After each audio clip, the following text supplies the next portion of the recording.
Right, step one, in goes the engine flush.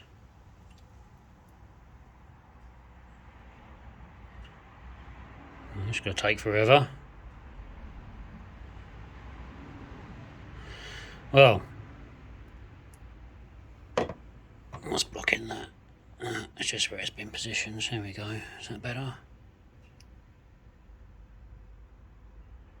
Yeah, okay, so this is going in, and then we'll run the engine for 10 minutes or so, flush this out, and then run that for 10 minutes with a first oil change, and then we'll drain that out, and then we'll do the filter and put the final oil change in, and that will hopefully help this poor little engine out. Alright, let's get this running. Right, there we go, drip drip drip. That's out, dripping away to itself, so we'll give that 10 minutes, let the dregs come out, and then we'll pour this away, refill it. It smells awful. We'll refill it and we'll use the existing sump plug, and then when we put the second oil change in, we'll put a new plug in as well. So there we go, step one, the old oil that's been in there potentially for 60,000 miles is out. Right, that's the oil. That's not a great colour, and that's had half a, well, 300ml of that engine flush in it, and that 300ml is supposed to treat 6 litres of oil, and when this engine's properly full there's only 2.8 litres in it, so it's double the amount of the suggested ratio. So that probably was, when that was cold, that was probably pretty thick and sludgy. Anyway, it's out now, let's get rid of it and do the first oil change. Well, that's a bit fiddly to do with one hand, but that's the first oil change going in. This is just the last bit of it now. So there we go, some nice fresh golden oil going in. That's the first change. So we'll give that 10 minutes, and then we'll pull it out and change it again. Right, drip drip drip for the second time today. That's the second oil change, and now we're gonna put a new filter on and a new oil drain plug. I don't think that oil filter is going to come off without a fight, so I'm not going to film any of this. I'm just going to try and get it off. I might have to drill a hole in it and put something in it, a screwdriver or something, to get leverage to get that off. I think that's going to be awful, but anyway, it's got to come off, and then the fresh oil will go in. What was that like? Look at that. That oil has been in there for 10 minutes and it's black. So that engine really is in a terrible state inside. Alright, never mind, it's better now. Alright, the last dregs now. They're dripping out. The old oil filter is off.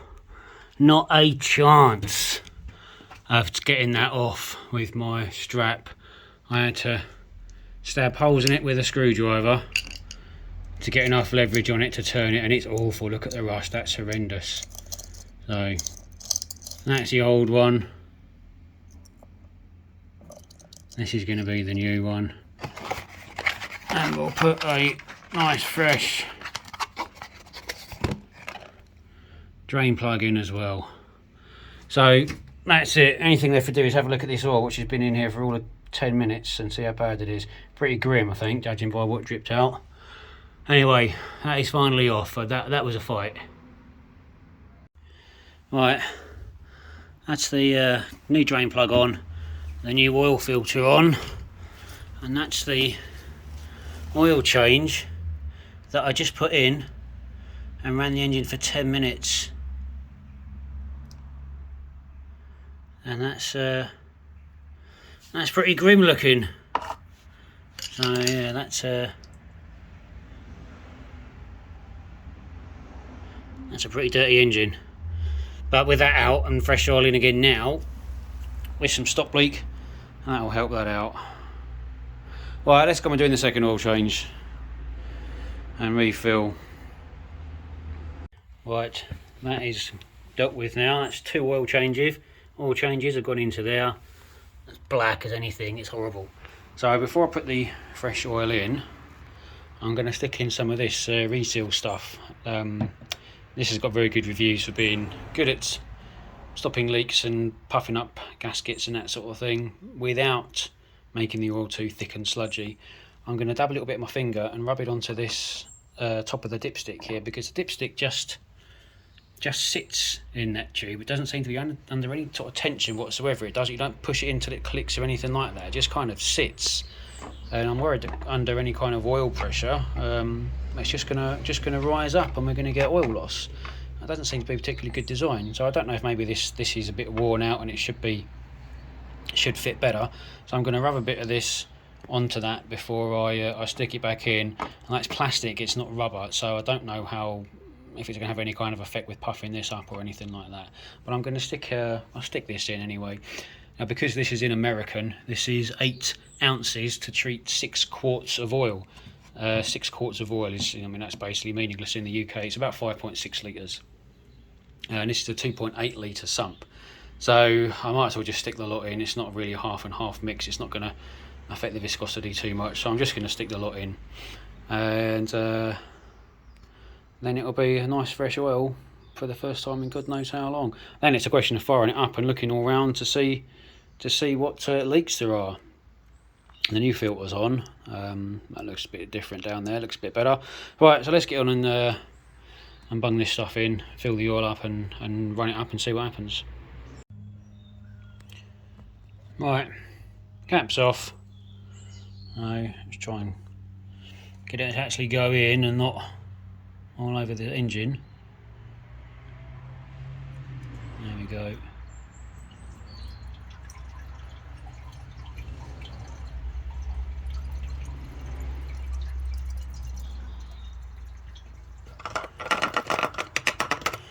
Right, boom, now it's time for the oil. Right, there's a nice fresh oil filter. I'm gonna give the sump a little spray up with brake cleaner, and the same with up there.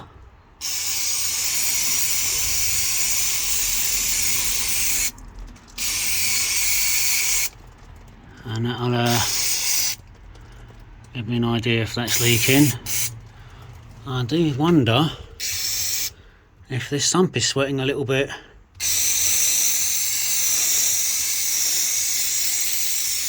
Maybe the sump gasket. Now, give that a good spray up. Right, let's see. I'll let that flash off for a bit, and then we'll run the engine up now it's got the fresh oil in it, and see how that sump looks in a few minutes. Right, engine's running. Let's get underneath. See if we can see anything obvious that's not as it should be.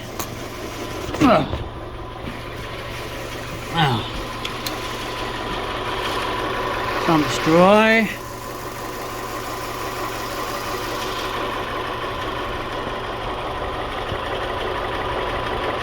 Doesn't look like there's anything leaking out of that filter. Doesn't look. Oh, nearly dropped the phone on the floor. That's no good. Doesn't look like there's anything leaking out of the sump. Maybe sorting that focus out a bit better. There we go. Okay, so sump seems to be, or sump plug seems to be sealed. The oil filter seems to be sealed. Now, is the sump sealing? Well, does it have a little leak? It's pretty rusty in patches there. And I just cleaned all that with brake cleaner. And that there. And what is that? Is that oil? It shouldn't be, because it was just done with brake cleaner. Oh no. No. here. Difficult to tell. Maybe that needs to sit for a little bit.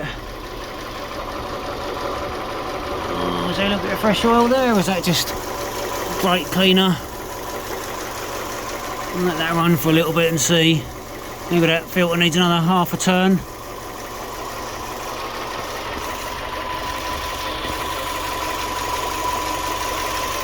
Okay. Well, it's running alright anyway, so far. Give that a few minutes and come back and see. Maybe there's a little weak from that filter. Maybe that filter needs another quarter of a turn. I'm only supposed to do them hand tight. Aha, what's that there? Now, is that oil that dripped down from the top from when I did the refill? I did spill some. Or is that water leaking? That looks like it might be oil. I'll give that a spray up and see. And I suspect that's just come from where I did the oil change. I did spill a little bit. Okay, let that run for 10 minutes to see how it looks. Alright, moment of truth.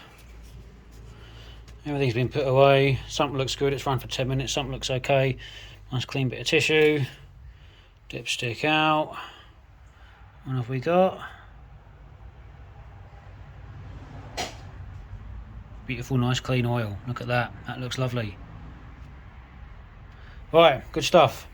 That is an oil change well done. There you go, stick that in there. Magic.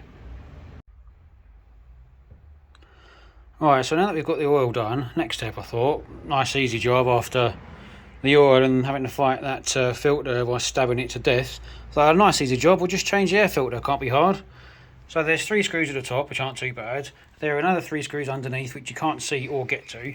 So it's easy just to take the airbox off. So airbox is off mostly out the way now, apart from one little breather pipe at the back. When I took it off, I found that the throttle body is full of oil. So that's really bad. And there's oil down there. Oh, that's the little seal for the throttle body, throttle body to airbox. But also the middle screw here is just rounded off. The rest of them all came off with a 6 or 7 mil spanner. Wasn't too bad. But that one, just where that sort of sits in the middle and it just gets condensation and such forth, the bolt has just completely lost its head. So I can't unscrew that at all. Tried hacksawing it, I just couldn't quite get to it with a hacksaw. So I'm going to have to get a Dremel with a cutting tool and just cut myself a little gouge down the middle of that so that I can unscrew it with a straight flathead screwdriver. So even changing the air filter is not simple, and that's a worry. That throttle body's going to have to come off now and looked at properly. That did not enjoy seeing that when I took the airbox off. That's a lot of oil, none of which is supposed to be there. Anyway, let's get this screw off and have a look at this air filter. Right, well, Dremel with a little cutting tool has given me just enough of a gouge in there to unscrew this with a flathead screwdriver. Tell you what, I don't use it very often, but when you need a Dremel, you really need a Dremel. Get one, they're amazing. Okay, so how bad is this going to be?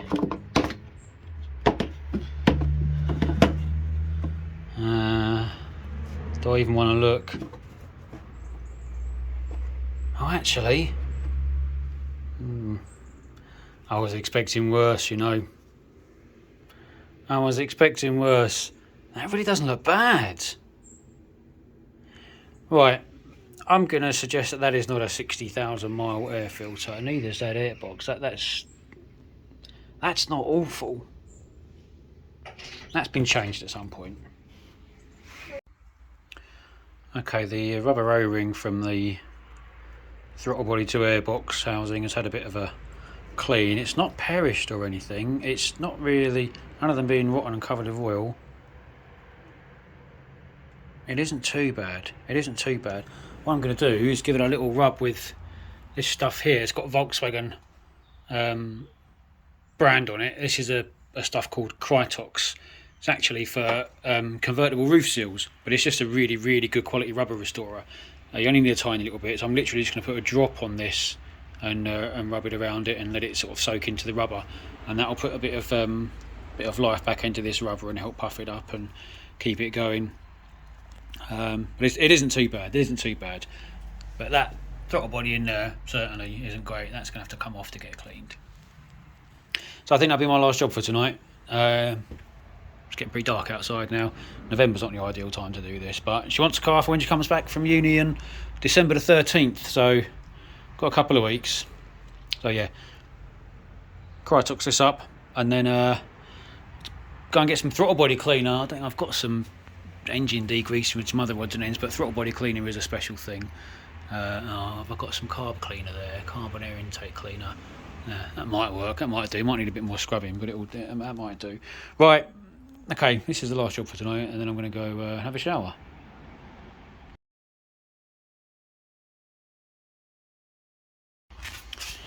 Right, it's time for this to come out of here now. That's been sat for long enough in that vinegar. I'll give that one more scrub and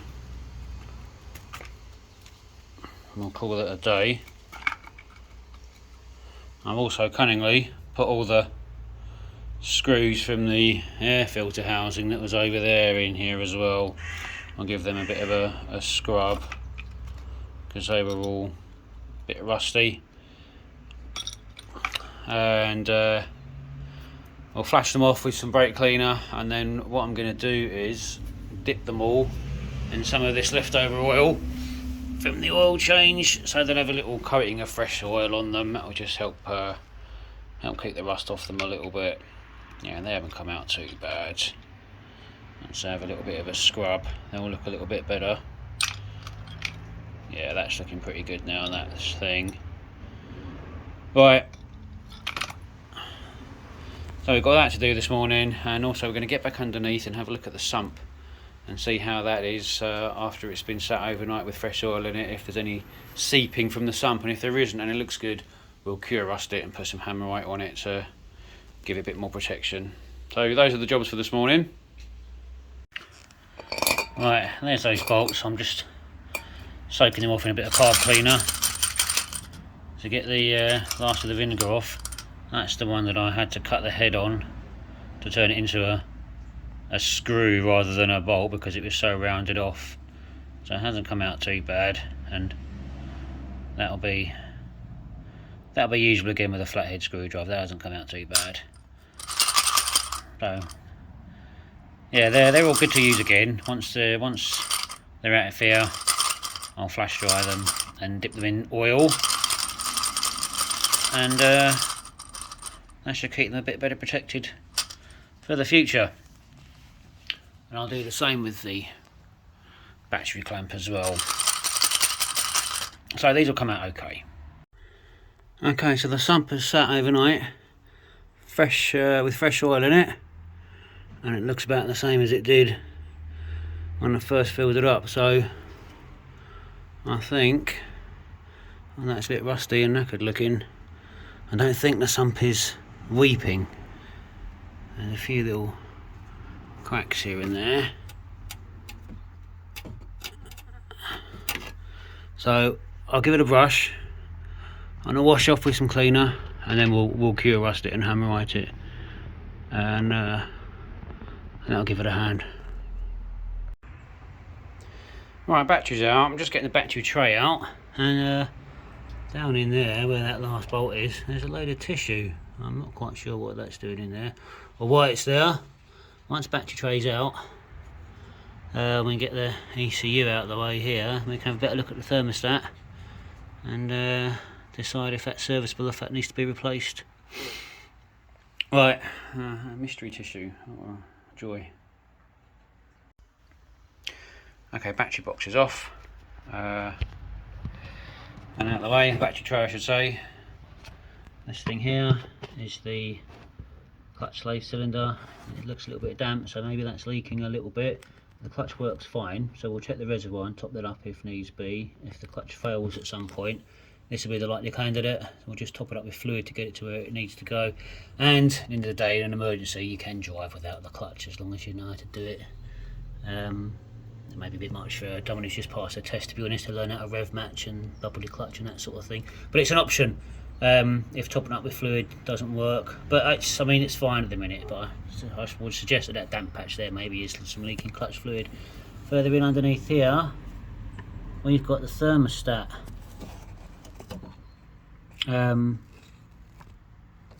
Get some more light on it from this side. There's no leaks around that seal, around that union there. Looks okay. Underneath there, but that's just rust, I think. I don't think there's any evidence of anything leaking. I've still got the ECU in the way. The only little thing that I can see is just there on that pipe. There's a little bit of red around the edge of that pipe. That potentially could be a little bit of coolant that's leaked out. The pipe itself doesn't look perished. The rubber looks good. The Jubilee clip looks good. So I'll just give that head of that Jubilee clip just a quarter of a turn. Just pinched up just a tiny little bit. When you feel it, it hasn't been put on too towards the end. It looks like it's been put on properly. I mean, the thermostat actually looks. I mean, it looks pretty good. There's definitely no obvious seepage of anything around the outside, other than that little bit of pink there, which we'll tighten that up just a quarter of a turn. I was gonna take the ECU off to have a proper look at the thermostat, because I was on the assumption that there may be an issue with it, but it looks okay. So maybe I'll leave the ECU in place. When I clean the engine, I'll just clean round it. The wires in the ECU themselves, or the connections, a little bit dusty, but there's no obvious rust or corrosion. So we'll spray a bit of electrical contact cleaner in here. This was really tricky to get off. This was really stiff, and if you snap this, then the ECU the harness doesn't sit properly, and all sorts of electrical gremlins then. So be really careful with this. So we'll spray it up and give it a clean, and then when I do the rest of the engine, we'll cover it up so it doesn't get too damp. Factory connections, these don't look too bad. They need a clean, but they're okay. Throttle body's a concern. That's got to come off and get cleaned. Down here, this is your coil pack and spark plug and HT leads further down. And there, I've got waiting for new spark plugs. They'll have to come out. This is the inside of the air cleaner.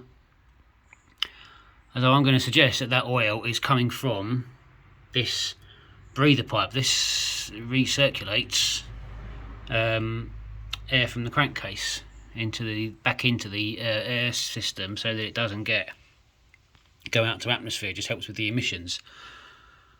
And where that stamp there and nothing above it makes me think that that's where the oil is coming from, dripping down into that throttle body. When this is in the right place, this ring here sits in there, so anything that's here will drip into there. So I think that breather pipe is a likely candidate. Doesn't look obviously blocked. It may just be where it just needs a good service. So I think inevitably we'll have to take this pipe off. So I need to find a replacement clip for that. Flush this through, clean it out. That's just from where I did the oil change, or from where oil's been topped up over the years. That'll come off with a good clean. So nothing glaringly obvious. Thermostat, from what I can see, looks like it's in good condition. So it's other than the potentially weeping clutch slave cylinder. It's not a hard job really to do, but to save money we won't do it just yet, because that could weep for a while and be fine. So yeah, it's not looking too bad. It needs a clean, but it's not looking too bad. Okay, so the sump's been brushed off a little bit with a wire brush and flashed off with some brake cleaner, or I think used carb cleaner. Now I'm just going to whack some cure rust on it. So this will react with the rust and kind of harden it, turns it into a kind of a paintable material, and sort of, if you're lucky, completely stops, but at least it slows down any further rust. So once this is on, we'll let it dry, and then we'll put Hammerite over the top, and that'll help this sump out for a good couple of years anyway. The bottom line is this car really only has to last a year to get the year's no claims bonus, and then it's either going to go in the bin, or if it's still running, maybe give it to her little sister if she's learning to drive by then. I want a car. Anyway, this is it. It's a bit boring, so I'm just going to stop that so I can concentrate on painting. But yeah, things are happening. Well, it's had a coat, and there's some bits here and here and up here where it hasn't taken, and on the bottom as well it hasn't taken. It's all just kind of turned into globules, and that means oil has impregnated that surface and the cure rust won't take. Now because there's no, well, could it potentially mean that oil is weeping through there from the inside really slowly? It could be. It could be, I suppose. So we'll just have to keep an eye on that. Anyway, we'll let that dry and then we'll spray it up. I've not done everywhere, just where it's most exposed to road grit and that sort of thing. I could maybe go up there a little bit actually, couldn't I? And it gives a little bit of protection anyway. Every little helps on an old car like this.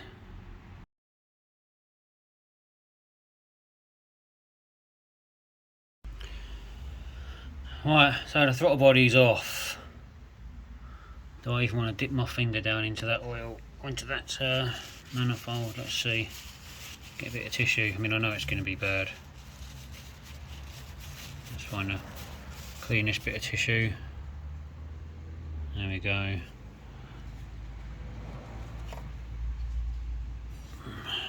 Oh, actually it's not. It isn't awful on that side, but on the air cleaner side, that's what we've got. So this sits down there on top of there, in between the inlet manifold, which sucks air into the cylinders, and the air filter, which cleans the air before it goes into the cylinders. You've got the throttle body. All of this oil and gunk is on the air filter side. On the other side, I mean, it's dirty, it is really dirty, but the air cleaner side is worse. So that means that the engine's got breather issues, which I mean we already know because of the oil in there. And that breather pipe there, that's got loads of gunk in it. So this is just partly due to the car's age, partly due to a lack of service and lack of oil changes. Means that the oil doesn't flow very well, it blocks things up inside, the engine doesn't breathe so well, and the crankcase pressure forces oil up through the air system.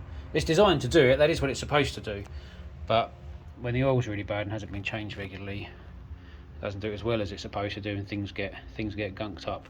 So this needs a really good clean, and then we'll give that a clean in there as well a little bit. Got to be careful with cleaning in there, because next stop from there is the pistons, valves, pistons, actually the inside of the engine. So any dirt or grit or bits of dust that the air filter is supposed to stop from getting in there, obviously won't be stopped by the air filter, they'll go straight in. But that's bad news. So we'll cover that up whilst we get on with cleaning this.